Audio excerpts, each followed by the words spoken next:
Last में हम पढ़ेंगे सेंट्रल नर्वस सिस्टम के बारे में। सेंट्रल नर्वस सिस्टम में दो पार्ट आते हैं, एक आता है ह्यूमन का ब्रेन और एक आती है स्पाइन। स्पाइन तो लोकोमोशन वाले चैप्टर में पढ़ते हैं, यहाँ पर हम केवल केवल ब्रेन को पढ़ना सीखेंगे। तो आइए स्टार्ट करते हैं सेंट्रल नर्वस सिस्टम। इसमें फर्स्ट हेडिंग है the brain is central information processing organ of our body. जो अपना ब्रेन है ना, वो अपना सेंट्रल इंफॉर्मेशन और उस इंफॉर्मेशन की प्रोसेसिंग करने वाला ऑर्गन होता है। And act as a command and control system. जो ब्रेन है अपनी ह्यूमन ब्रेन को कमांड और कंट्रोल सिस्टम भी बोला जाता है। It control the voluntary movement balance of the body. Voluntary movement मतलब अपना चलना फिरना घूमना, हाथ पैर को ऊपर नीचे करना। बैलेंस ऑफ द बॉडी का मतलब होता है कि बॉडी को एक बैलेंस में रखना। Function of vital involuntary organ. Involuntary organ जैसे हार्ट या स्मूथ मसल्स जो अपनी होती हैं बॉडी की, उनको भी कंट्रोल करने का काम ब्रेन ही करता है। इसके बाद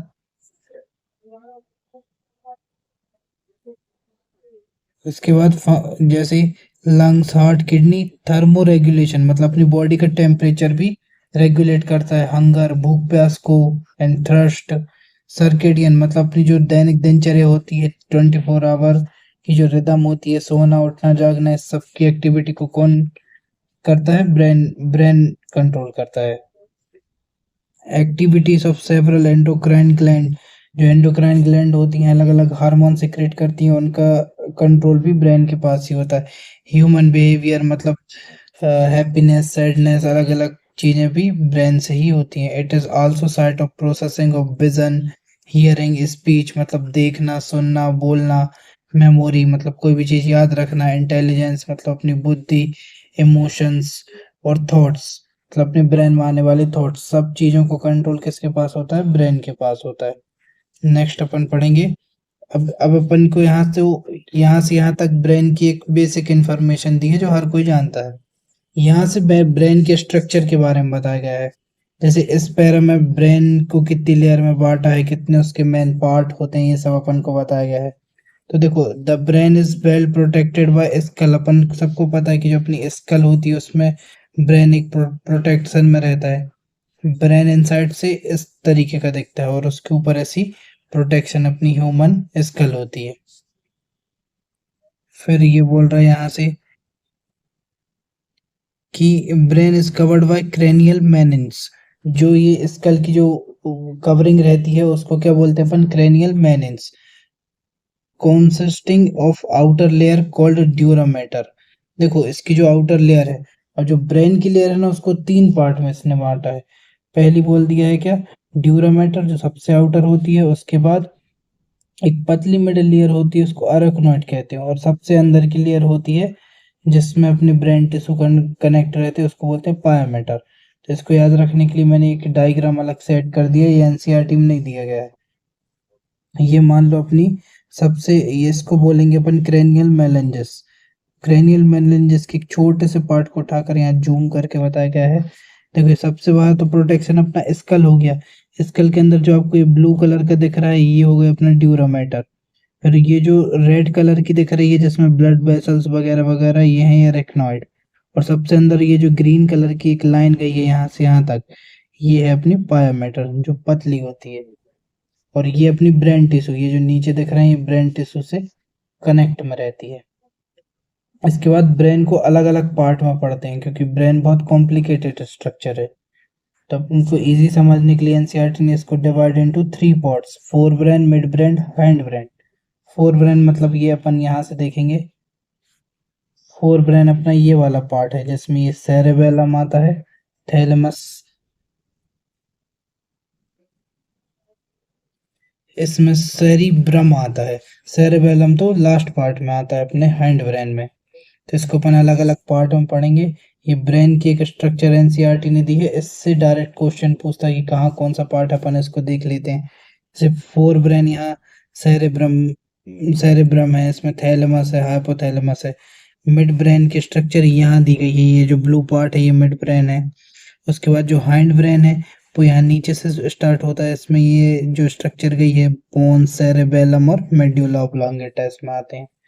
फिर इस जो एक स्ट्रक्चर को सेरेब्रल हेमिस्फीयर कहते हैं। ये सेरेब्रल हेमिस्फीयर दो रहती है, राइट और लेफ्ट। और फिर ये जो बीच के स्ट्रक्चर है इसको कहते हैं कार्पस कैलोसम।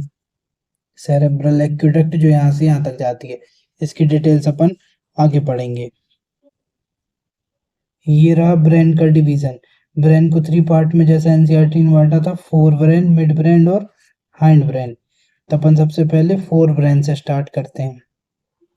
मैंने क्या किया है, इस पैराग्राफ को एक इन छोटी छोटी टेबल्स में समझाने की कोशिश की है, जिससे अपन को ये पूरा पैरा पढ़ने की टेंशन ना रहेगी। सिर्फ ये अपन इससे पढ़ के काम चला सकते हैं। और थोड़े थोड़े डायग्राम हैं जो रिकॉल करने में अपन को हेल्प करते हैं। फिर इसके बाद अपन इसकी क्वेश्चंस की प्रैक्टिस करेंगे।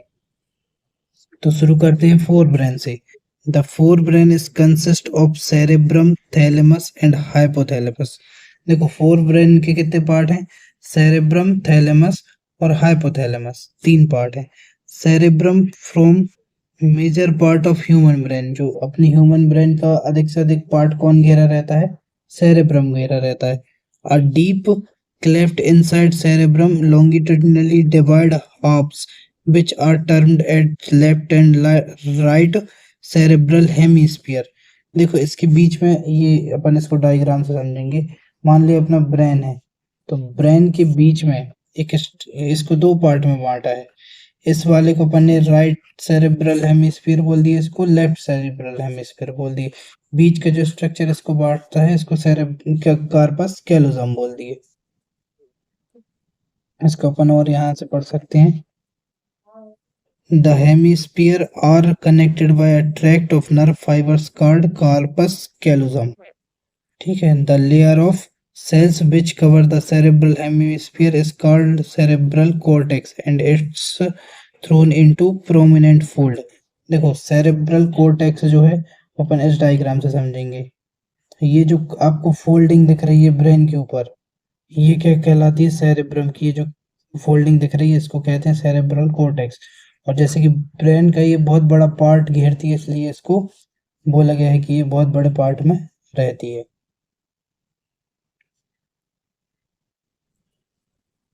इसके बाद है the cerebral cortex is referred as to a grey matter due to its greys appearance. Cerebral cortex रहती है वो ग्रे कलर की रहती है, इसलिए उसको अपन ग्रे मैटर कहते हैं। इसको भी अपन डायग्राम से देखते हैं। ये जो ऊपर वाला डायग्राम है इसमें दोनों चीज क्लियर है।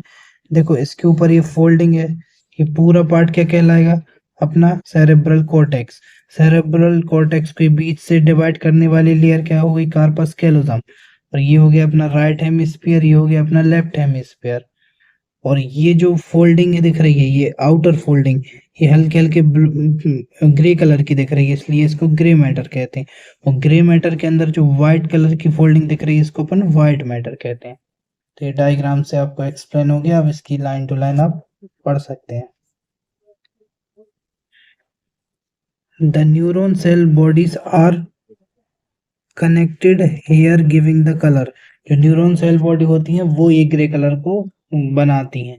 The cerebral cortex content motor areas, sensory areas and large region that are neither clearly sensory और motor function. This regions called association area. इसका कहने का मतलब है, इसमें देखो सेंसरी न्यूरॉन्स भी रहते हैं और मोटर न्यूरॉन्स भी होते हैं। तो इसको ना तो अपन सेंसरी कह सकते हैं और ना ही मोटर कह सकते हैं। तो इसको अपन एसोसिएशन एरिया नया टर्म दी है। इस चीज को मैंने एक टेबल में बना दिया जिससे अपन को रिकॉल करने में आसानी होती है। एसोसिएशन एरिया, इसमें दोनों पार्ट आते हैं, मोटर एरिया भी और सेंसरी एरिया भी। और इसके वर्क को भी मैंने 3 वर्क करता है, तीनों वर्क को मैंने यहाँ पे लिख दिया हूँ। पहले अपन एनसीईआरटी पढ़ लेते हैं, फिर वहां से तीनों वर्क को क्लियर कर लेंगे। Association areas are responsible for complex function like intersensory association, जो अंदर सेंसिटिविटी आती है उसका एसोसिएशन करना, मेमोरी मतलब कोई भी चीज को याद रखने की पावर, और कम्युनिकेशन। इन चीजों पे वर्ग रहता है किसका, एसोसिएशन एरिया का। तो अपन मैंने इनको तीनों को यहाँ लिख दिया है कि इंटरसेंसरी एसोसिएशन, मेमोरी एंड कम्युनिकेशन। फिर अपन नेक्स्ट चलते हैं। Fibers of tract are covered with myelin sheath, which constitute the inner part of cerebral hemisphere। ये यहाँ से अपन का अंदर वाली बात हो रही है किसकी, व्हाइट मैटर की। They give an opaque white appearance to layer head, hence is called white matter. The cerebrum wraps around the structure called thalamus. thalamus तो और नीचे वाला पार्ट है। अब देखो ये जो न्यूरॉन्स की सेल होती है वो यहाँ पे व्हाइट अपीयरेंस देती है अंदर की साइड में, जिसको व्हाइट मैटर कहते हैं। इसको अपन ने पहले क्लियर कर लिया, एनसीईआरटी ने इसको नीचे बोला है। ठीक है, फिर यहाँ से उसने थैलेमस के बारे में बात किया है। यहाँ बोला है the cerebrum wraps around structure called thalamus. तो जो सेरेब्रम होता है वो किससे रैप रहता है, एक थैलेमस नाम के स्ट्रक्चर से रैप रहता है। फिर बोला है which is major coordination centre for sensory and motor signals. तो ये थैलेमस का काम क्या होता है, ये बहुत बड़ा सेंटर होता है किसके लिए, सेंसरी और मोटर सिग्नल्स के लिए। तो इसको भी इजी रिकॉल के लिए मैंने यहाँ साइड में एक पॉइंट बनाकर लिख दिया है कि thalamus coordination centre for motor and sensory signals, जैसे अपन को बार बार ये पैराग्राफ पढ़ने की जरूरत नहीं पड़ेगी। फिर इसके बाद नीचे हाइपोथैलेमस के बारे में दिया गया है। अनदर वेरी, यहाँ से है another very important part of brain called hypothalamus lies at the base of thalamus. The hypothalamus contain number of center which control body temperature, urge for eating and drinking मतलब भूख लगना प्यास लगना। It also contains several groups of neurosecretory cells which secrete hormone। और hypothalamus आप जानते हो hormones को भी secrete करता है, called hypothalamic hormone। तो द इनर पार्ट, तो अपन यहाँ से हाइपोथैलेमस को पहले समझ लेते हैं। देखो ये जो स्ट्रक्चर है ब्रेन की, ये रहा क्या अपना फोर ब्रेन। फोर ब्रेन में ये रहा सेरेब्रम, सेरेब्रम के नीचे हो गया हाइपोथैलेमस। अपन ने दोनों पार्ट को समझ लिया। और हाइपोथैलेमस के वो थैलेमस के जस्ट नीचे होता है, इसलिए इसको अपन हाइपोथैलेमस नाम देते हैं। हाइपोथैलेमस के वर्क को अपन यहाँ मैंने साइड में लिख दिया, यहाँ से याद रहेगा कि हाइपोथैलेमस का वर्क क्या होता है, बॉडी टेम्परेचर को कंट्रोल करना और अपनी ईटिंग और फूड हैबिट को कंट्रोल करना। फिर इसके बाद है the inner part of cerebral hemisphere. देखो सेरेब्रल हेमिस्फीयर का जो इनर पार्ट होता है and a group of associated deep structure like amygdala and hippocampus etc form a complex structure called limbic lobe और limbic system along with the hypothalamus। देखो ये जो एमिडगाला होता है और हिप्पोकैम्पस ये हाइपोथैलेमस के साथ मिलकर क्या बनाता है, लिम्बिक सिस्टम बनाता है। लिम्बिक सिस्टम का वर्क क्या होता है, अपन यहाँ से देखते हैं लिम्बिक सिस्टम का वर्क।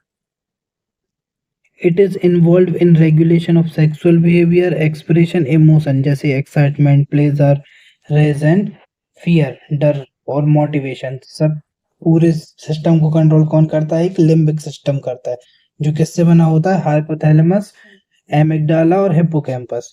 तो इसको भी रिकॉल के लिए मैंने यहाँ पे बना दिया है कि ये रहा अपना लिम्बिक सिस्टम, ये तीन पार्ट हो गए, हाइपोथैलेमस, एमिगडाला और हिप्पोकैम्पस। वर्क इसके तीन हो गए, कौन कौन से, sexual behaviour, expression of emotion और मोटिवेशन। इमोशन में ये सारी चीज आ गई अपनी, फियर से लेकर एक्साइटमेंट सब कुछ।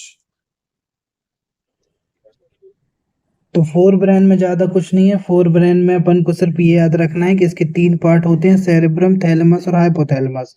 फिर आप इस स्ट्रक्चर से ग्रे और व्हाइट मैटर याद रख सकते हैं कि ग्रे मैटर आउटसाइड में और व्हाइट मैटर इनसाइड में होता है। फिर ये इसमें दोनों चीज होती है, कौन कौन सी, मोटर और सेंसरी, इसलिए इसको क्या कहते हैं अपन, एसोसिएशन एरिया। फिर इसके वर्क याद रख लेना। फिर उसके नीचे जो सेकंड स्ट्रक्चर थैलेमस, उसका वर्क याद रख लेना। फिर थर्ड स्ट्रक्चर हाइपोथैलेमस, हाइपोथैलेमस का वर्क याद रख लेना। फिर उसके बाद ये लिम्बिक सिस्टम, लिम्बिक सिस्टम में हाइपोथैलेमस, एमिडगाला और हिप्पोकैम्पस तीनों चीज आती हैं, तीनों के वर्क यहाँ लिख दिए हैं। तो इससे अपने सारे क्वेश्चन आसानी से हो जाएंगे। फिर अपना नेक्स्ट पार्ट है मिड ब्रेन। मिड ब्रेन में ज्यादा कुछ नहीं है, मिड ब्रेन बस ये एनसीईआरटी ये बोल दी है, the mid brain is located between thalamus of the four brain and pons of the hind brain. अपन को पता है, देखो अपना जो फोर ब्रेन है खत्म होता है कहाँ पे, ये थैलेमस हाइपोथैलेमस पर। फिर इसके बाद हाइंड ब्रेन चालू हो जाता है, उसके जस्ट बीच में जो स्ट्रक्चर है वो क्या कहलाएगी, मिड ब्रेन। ये तो स्ट्रक्चर से क्लियर हो गई पहली लाइन। फिर इसमें बोला है A canal called cerebral aqueduct pass through midbrain, and dorsal portion of the midbrain consists mainly four round swelling lobes called corpora quadrigemina। देखो corpora quadrigemina एक ऐसे बंद मुट्ठी के जैसी स्ट्रक्चर होती है जिसके चार लोब होते हैं, फोर लोब होते हैं, बस अपन को ये याद रखना है यहाँ पे। और सेरेब्रल एक्विडक्ट मिड ब्रेन से होती हुई नीचे तक स्पाइनल कॉर्ड तक जाती है। यहाँ पर अपन देख सकते हैं, यहाँ से मिड ब्रेन से होती है, यहाँ पर जाती है, इसको सेरेब्रल एक्विडक्ट यहाँ पे ये बताया गया है।